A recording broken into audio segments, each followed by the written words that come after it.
Welcome to C Anjali Chan classes. You're ready to make audit easy. So we have started with the IC 240 and we have completed our terminology of FFR, fraudulent financial reporting. In this lecture today we are going to start with another terminology that is misappropriation of the assets. किसकी बात करने वाले हैं हम? Misappropriation of asset की बात करने वाले हैं. तो misappropriation of asset, अब नाम से पता चल रहा है कि यहाँ पे हम कुछ ना कुछ झोल झपाटा करने वाले हैं एसेट के साथ. Involves the theft of an entity's asset, asset entity की जो एसेट है उसकी चोरी करना. And is often perpetrated by the employees, और वो किसने चोरी की जा सकती है, किसने की जा सकती है चोरी? एम्प्लॉयज ने. इन रिलेटिवली स्मॉल साइज में हो सकती है. एंड इन मटीरियल अमाउंट, या तो उसका अमाउंट जो है वो इन मटीरियल हो सकता है या फिर स्मॉल साइज में हो सकता है. हो सकता है ना, कि जैसे इन्वेंट्री जो है वो हमारी स्मॉल मोबाइल की चिप्स है, तो उसको हम पॉकेट में भी डाल के लेके जा सकते हैं. However it can also involve management who are usually more able to disguise और conceal misappropriation in a ways that are difficult to detect.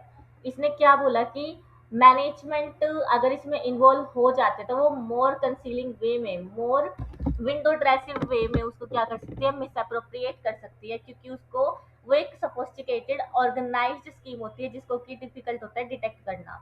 तो मिसअप्रोप्रिएशन किस किस तरीके से की जा सकती है, हम उसकी बात करने वाले हैं. सबसे पहले तो मिसअप्रोप्रिएशन ऑफ एसेट क्या होता है? Involve the theft of the entity's asset, entity की एसेट की चोरी करना. Is often perpetrated by the employees, employees करते हैं ऐसा in relatively small and immaterial amounts, जो कि अदर आइटम्स के हिसाब से छोटे होते हैं, प्लस इमटेरियल अमाउंट्स होते हैं, right. And even in case of inventory theft, क्योंकि इन्वेंट्री ऐसी भी हो सकती है इतनी स्मॉल कि उसको पॉकेट में भी लेके जाया जा सकता है तो पता भी नहीं चलेगा. अब इसके एग्जांपल्स क्या क्या होंगे, जैसे embezzling the receipt, for example misappropriating collection on account of receivable और diverting receipt in respect of the return of account to the personal account. Embezzling receipt का क्या मतलब है? जो मुझे पैसा मिला होगा मेरे डेटर से, कलेक्शन हुआ होगा रिसीवेबल से, मैंने उसको डाइवर्ट कर दिया, यानी अपने पॉकेट में रख लिया, और अकाउंट में क्या दिखा दिया, बैड डेट दिखा दिया, राइट ऑफ कर दिया. और राइट ऑफ करके मैंने कहाँ पे डाल दिया उसको? अपने पर्सनल बैंक अकाउंट में डाल दिया. इसका एक हमारे पास क्लासिक केस है, that is timing and lending. क्या बोलते हैं उसको? हम टिमिंग एंड लेडिंग बोलते हैं. The lapping technique. Embezzling receipt क्या होता है? Pocketing the cash before it is even recorded in the books of the books और diverting it after a write off. Book में रिकॉर्ड करने से पहले ही हमने उसको क्या कर दिया? पॉकेटिंग कर ली, यानी कि बुक में रिकॉर्ड ही नहीं किया, बिना रिकॉर्ड किए ही अपनी जेब में डाल लिया. या फिर बुक में रिकॉर्ड तो किया बट डाइवर्ट कर दिया उसको as a bad debt, write off कर दिया, और जो अमाउंट है वो अपनी जेब में डाल लिया. फॉर एग्जाम्पल, कस्टमर ए से, मेरे दो कस्टमर है, सी को भूल जाओ डी को भूल जाओ, कस्टमर ए और कस्टमर बी, ठीक है. पहली पहली बार मुझे कस्टमर ए से $5,000 का चेक मिला था, अकाउंटेंट ने उसको अपनी पॉकेट में रख लिया, तो इसका मतलब बुक्स में तो उसने रिकॉर्ड किया ही नहीं. फिर दूसरी बार एक कस्टमर बी था, उससे भी $5,000 रिसीव हुए थे, एंड बी से रिसीव हुए, उसने कहाँ पे डाल दिए कि मुझे कस्टमर ए से रिसीव हुए, यानी कि कस्टमर ए वाले पैसे उसने पॉकेट में डाल लिए और बी वाले ये दिखा दिए कस्टमर ए से मिला है. तो बी का अभी तक आउटस्टैंडिंग चल रहा है, और हालांकि एक्चुअल में बी क्लियर कर चुका है अपना ड्यूज. तो एक्चुअल कैश एट बैंक कितना गया मेरे पास? मान लो मेरे पास टोटल बैलेंस पहले भी था, उसमें मेरे पास 5,000 कम गए, यानी कि 95,000, और बैलेंस एज पर बुक कितना है? 1 लाख है. तो जो debit to plug in entry क्या कर दी हमने? यहाँ पे 5,000 के लिए बैड डेट दिखा दी. जो 5,000 का अंतर आया था उसको हम अब क्या दिखा देंगे? बैड डेट्स दिखा देंगे, जो एक्चुअल में उस अकाउंटेंट ने अपनी पॉकेट में रखा था. और इसी को हम क्या बोलते हैं? Teeming and leading. एक कस्टमर से जो पैसा मिला उसको पॉकेट में रख लिया, दूसरे कस्टमर से जो मिला उसको पहले वाले कस्टमर के अकाउंट में डाल दिया, फिर तीसरे वाले कस्टमर से मिला दूसरे वाले के अकाउंट में डाल दिया. इस तरीके से चेन चलती जा रही है, और इस बीच अकाउंटेंट ने अपना पर्सनल ड्यूज भी निपटा लिए, और जिस तरीके से अगर वो ईमानदार हुआ ड्यूज निपटाने के बाद फिर दोबारा से अकाउंट में वो 5,000 रुपये लेके आ सकता है, यानी शॉर्ट टर्म नीड्स पूरी कर सकता है, या इवन पूरा का पूरा ही उस पैसे को क्या कर सकता है, मिस अप्रोप्रिएट कर सकता है। तो ये क्या थी, मेरी टीमिंग एंड लीडिंग की टेक्निक थी, और इसी को हम क्या बोल रहे हैं, एम्बेजलिंग दी रिसीट। फिर उसके बाद है स्टीलिंग फिजिकल एसेट और इंटेलेक्चुअल प्रॉपर्टी। आपने फिजिकल एसेट्स को चुरा लिया या इंटेलेक्चुअल प्रॉपर्टीज को चुरा लिया, for example stealing inventory for personal use और फॉर सेल। हमने इन्वेंट्री को चोरी कर लिया, या तो पर्सनल यूज के लिए या फिर उसको सेल आउट करने के लिए, ठीक है।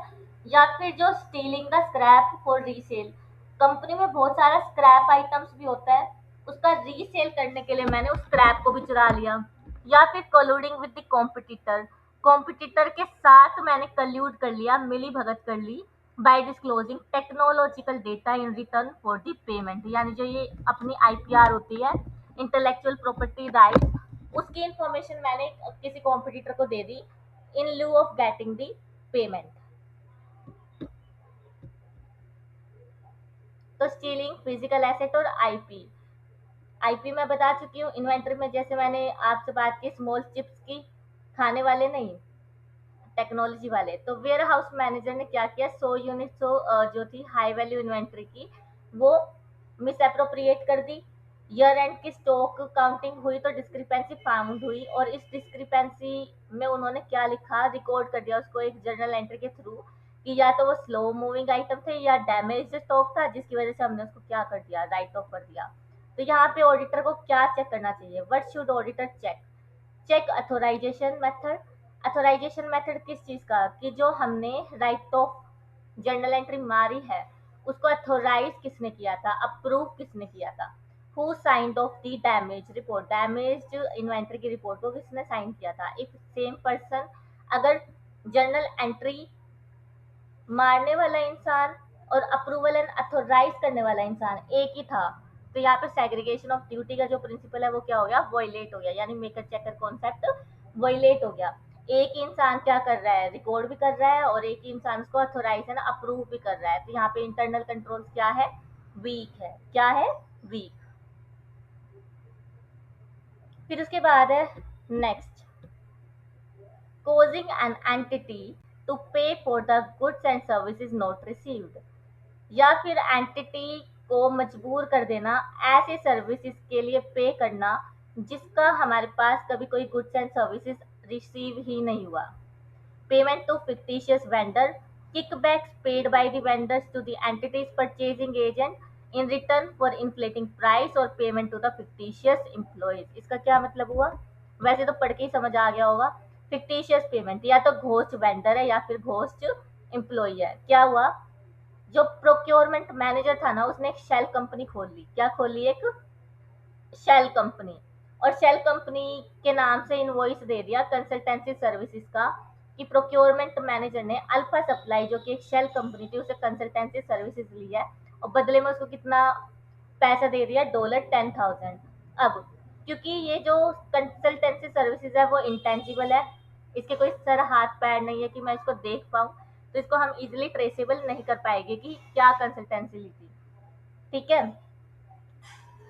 तो यहाँ से क्या होगा, बेसिकली ऑपरेटिंग मार्जिन मेरे क्या हो जाएंगे, कम हो जाएंगे, मेरे एडमिन एक्सपेंसेस बढ़ जाएंगे आर्टिफिशियली, जिसकी वजह से ऑपरेटिंग मार्जिन कम हो जाएगा। और कैश फ्लो में क्या होगा, कैश फ्लो फ्रॉम ऑपरेशन, उसमें डिक्रीज आ जाएगा, while there is no corresponding benefit in production और रिवेन्यू। कंसल्टेंसी सर्विसेज फेक थी, घोस्ट शेल कंपनी बना के हमने ये काम किया था, घोस्ट वेंडर को हमने पेमेंट कर दी, और वो एक्चुअल में किसके पर्सनल अकाउंट में गया था, मैनेजर के पर्सनल अकाउंट में गया था, क्योंकि वो शेल कंपनी मैनेजर की। तो ये क्या हो गया मेरा फिक्टिशियस पेमेंट का example.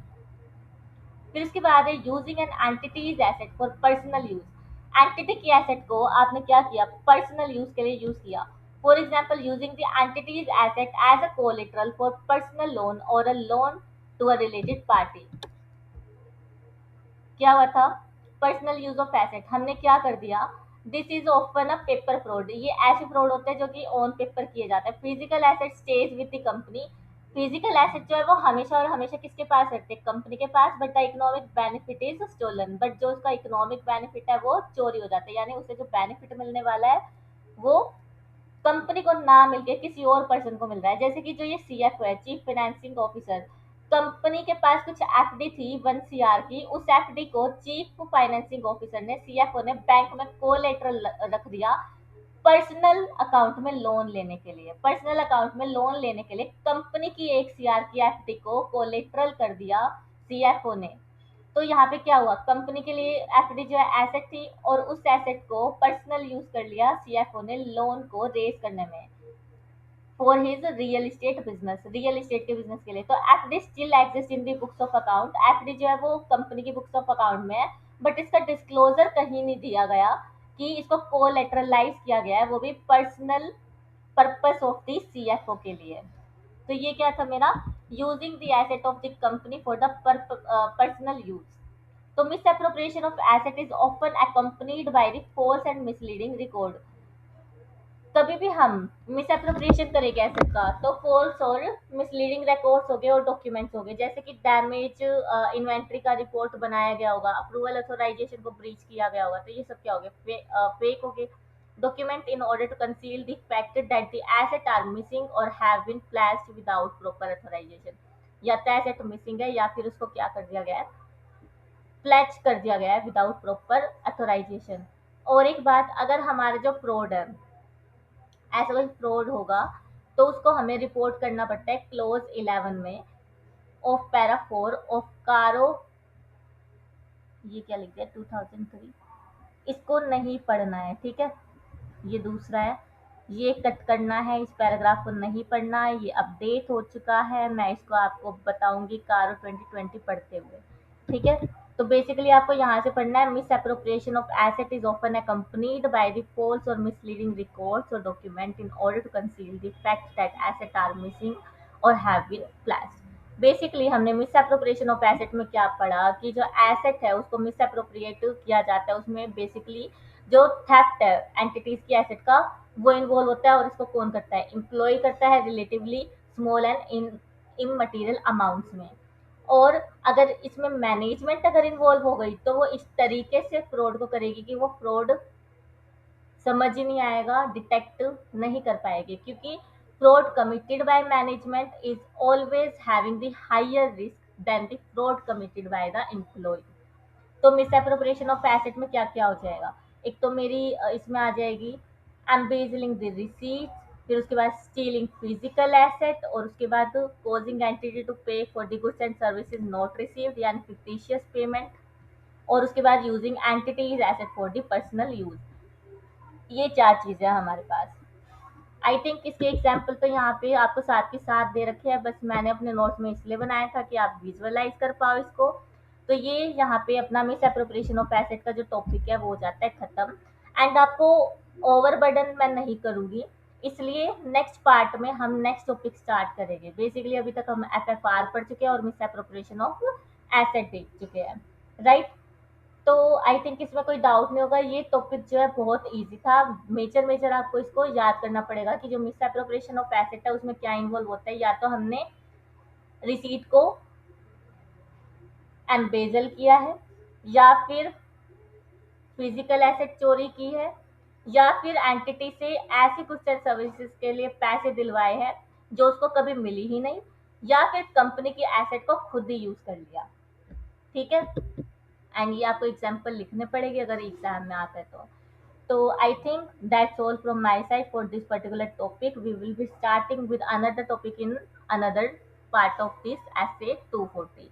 So till then, have a good day and keep revising this chapter.